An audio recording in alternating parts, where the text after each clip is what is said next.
It started when Samantha was 7 years old. At least that was her first memory of it.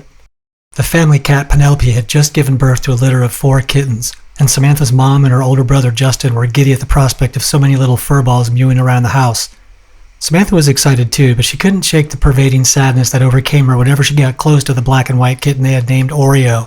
The heavy feeling grew worse with proximity and metamorphosed to outright nausea if she lay a hand on his delicate young body. At the time she didn't understand. Why did this single kitten elicit such feelings of dread in her? She would soon begin to understand. Oreo died less than 2 days later, the only kitten of the litter that didn't survive. Justin and her mother were understandably saddened by the loss, as was Samantha, but for reasons she couldn't comprehend at her tender age, she instinctively knew that would be Oreo's fate.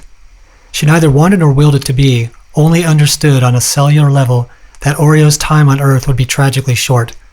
It was almost as if she were able to predict his passing. Unfortunately, it wouldn't be an isolated incident. Other instances followed in subsequent years. When she was 12, Samantha vomited in the frozen food section of a Walmart when she and her mother passed an older man perusing the TV dinner section. He died in his car in the parking lot. At 14, a wave of nausea brought Samantha to her knees when one of her favorite teachers walked by her in the hall at school. She had suppressed emotions at the time, but she was unable to hold back tears when news of Mrs. Loffin's death in the teacher's lounge hours later began to circulate through the school. Just after her 18th birthday, she had gone to see a movie with friends when a crippling sickness slithered into her belly during an intense chase sequence. She had tried to write off the sensation as having had too much greasy popcorn and sugary snacks, but she knew she was lying to herself. Paramedics arrived in the theater 15 minutes before the end of the film to attend to a father having a heart attack. Samantha would never forget the looks on his young children's faces as they watched their dad leave the world. Over time, Samantha learned to cope with the unpleasantness that seemed to hijack her body at a moment's notice. But instead of shrinking from the sickness, she treated each occurrence as an opportunity to further understand the nature of her unique gift and the most optimal way to deal with its side effects.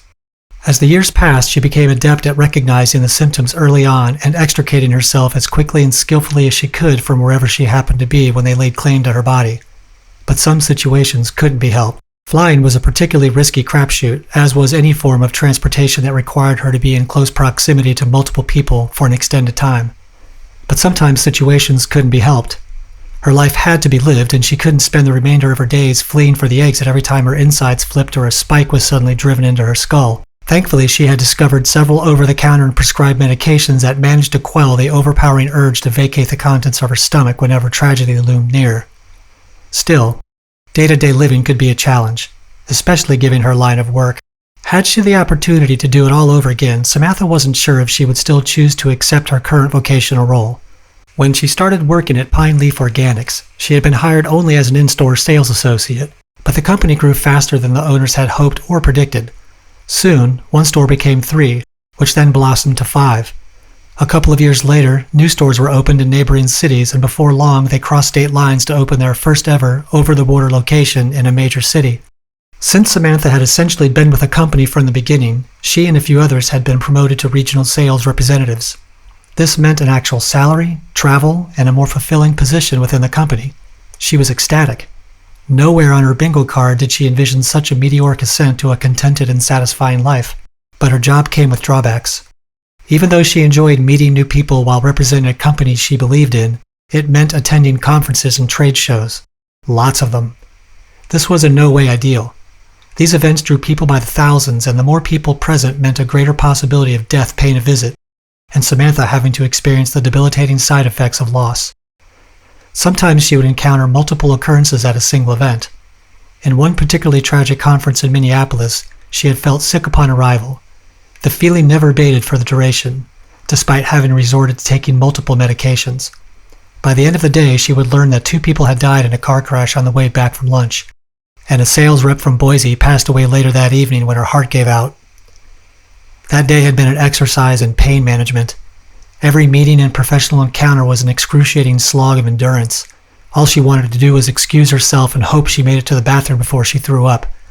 It was bad then, but it was nothing like today. Samantha arrived early at the convention center to set up her display, as she always did.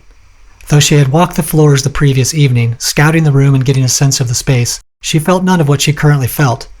Upon stepping off the elevator from the hotel wing, A perk of this convention center she particularly enjoyed, especially when the days became challenging and her room was only an elevator ride away. She became overwhelmed with crippling sickness and a lacerating headache. But this was no ordinary run-of-the-mill nausea. This collection of afflictions penetrated deep into her bones and suffused her entire body with such a powerful urge to collapse into a vomit-induced fetal position she could barely stand. She had never experienced anything like it. She tried to soldier on and set up her display, but she could barely remove the company banner from the travel tube in which it had been rolled. Every movement took energy and effort she simply didn't possess, and it wasn't until she started setting out the company's samples that a sobering thought struck her, so potent that it caused her to stand ramrod straight. She passed her watery eyes over the conference room and all the people moving to and fro among the countless displays. Then her eyes drifted to the building itself. Her heart sank, and in that moment she became convinced. Something bad wasn't going to happen to just a few people. It was going to happen to many of them. Perhaps even hundreds. She didn't know how. Was there going to be a fire? An earthquake that caused the building to collapse? Would there be a structural failure? It could be anything. All Samantha knew was that a tragic event of epic proportions felt imminent. She needed to leave. Now. Gathering her personal belongings, she crossed the convention center floor and made her way toward the elevators. She had no plan beyond going to her room, retrieving the rest of her items, and then putting as much distance as possible between herself and the conference center. She only hoped she had enough strength left to make it happen. But what about all the people still in attendance? She couldn't just leave them. Through the fog of nausea that washed over her like a wave, an idea formed. When she had collected her belongings from her room and was about to leave, she would surreptitiously set off the fire alarm. It was the best she could do. The elevator chimed its arrival, and Samantha hobbled inside along with 3 other conference attendees. With a shaky hand, she pushed a lever on the floor panel and leaned against the far corner of the elevator car. She was feeling worse by the second. Her body ached ferociously, her belly was twisted into stomach-churning knots, and her head pounded like nothing she'd ever felt. Whatever was going to happen felt like it was only moments away. The elevator stopped on the 8th floor and 2 people got off. The doors closed and Samantha immediately began to feel even worse. Just a little longer, she told herself. Hold on. The elevator had just passed the 9th floor when it suddenly jerked to a stop. She and the other passengers stumbled and nearly fell at the abrupt motion. Groans and grinding metal creaked from somewhere outside the car, which seemed to slip just a little. An alarm blared, and as it did, Samantha's world imploded on itself. She'd gotten it wrong. As the brake system on the elevator failed and the car plunged nearly 10 floors to the bottom, Samantha conceded in her final moments of terror that which she only now realized. The convention center wasn't the threat.